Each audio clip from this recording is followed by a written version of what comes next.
athletes and film majors. It is Friday, July 27th, and I'm in a Barnes & Noble.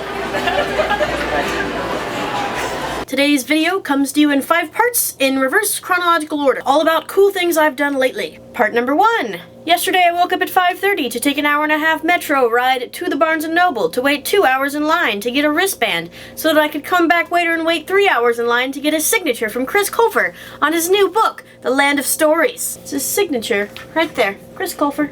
While that may sound like a lot of time spent waiting in line, because it was also super fun, because I had some friends along with me. First of all, Garms, star of the Higgs Boson song video, went with me to get her copy signed, and I met Robert there, as well as a couple of his friends. For those of you who don't know, Robert, Caitlin, and I all went to the same high school together. Robert's out here this summer working in California. So after work, he came over and waited in line with us to all get our books signed. Despite the fact that I spent 18 hours either at the Grove or in transit to or from the Grove, it was a really fun day. Had a lot of fun watching all the people and the fangirls and kind of judging them a little bit. There was this one girl a couple people in front of me, and I think she was about 14 or 15, and she was the self-proclaimed biggest Chris Colfer fan ever. She was also the most obnoxious Chris Colfer fan ever. She would repeatedly sing Chris's songs from Glee over and over. She had a really creepy looking binder that she just held to her like this. She like clutched it to her, and it was just pictures of Chris's face all over it. If she'd walked up to me with a binder of my face all over it, I would be a little creeped out if I was him. And about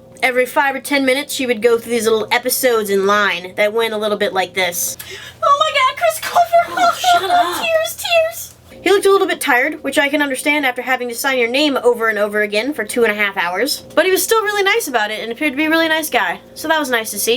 Part 2! Surprise! I actually got 2 books signed, and you know who the second one's for? My mom, actually. No, I'm just kidding. Caitlin, this one's yours. As soon as I'm done making this video, I will ship it off to Virginia. This time, don't leave before it gets there. Part 3. I am in a magazine. This is the summer edition of the NCAA Champion magazine, which is a little bit like Sports Illustrated, but less well known. So there it is. That's me, right there, in a magazine. I got interviewed a couple months ago about my interest in sabermetrics. That's the math of baseball, for those of you who've forgotten. A couple weeks later, we had this, like, photo shoot thing, and it actually took about half an hour just trying to get one picture to sort of represent what the article was talking about juggling, like, math, basketball, and baseball. I was supposed to be juggling a basketball, a baseball, and my calculator, but obviously I wasn't going to be throwing my calculator all over the place, so I sort of had to try to hold that and then juggle the basketball and the baseball at the same time. But I didn't really know how to juggle. I learned specifically for this photo shoot, so it didn't go that well. Apparently I was focusing too much on the juggling and not enough on the, like, smiling at the camera. So then he had one of my friends try laying underneath me and throwing the baseball up and trying to make it look like I was juggling it, when really I was just holding this calculator and tossing a basketball in my hand. I think they just eventually went with the one where I'm tossing the baseball and holding the basketball and the calculator in my hand, which you can't actually see anyway because they put a box over it.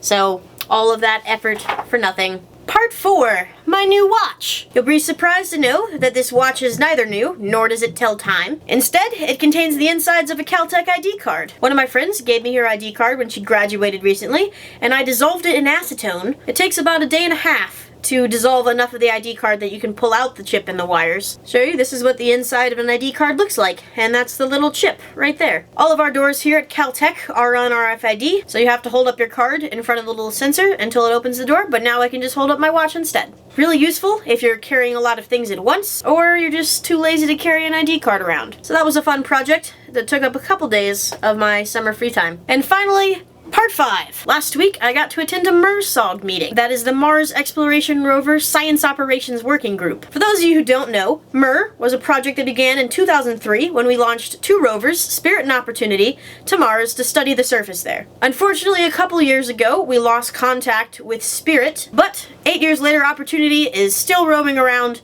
and still needs instructions from the people back here on Earth. So in this meeting, they get together and decide where the rover is going to drive and what it's going to do for the day. That was a really interesting look at what they do at NASA and the kind of cool projects that they're still working on there. For the mathletes, I'm Susan. For the film majors, Caitlin will be back on Monday. For everyone else, thank you for joining us.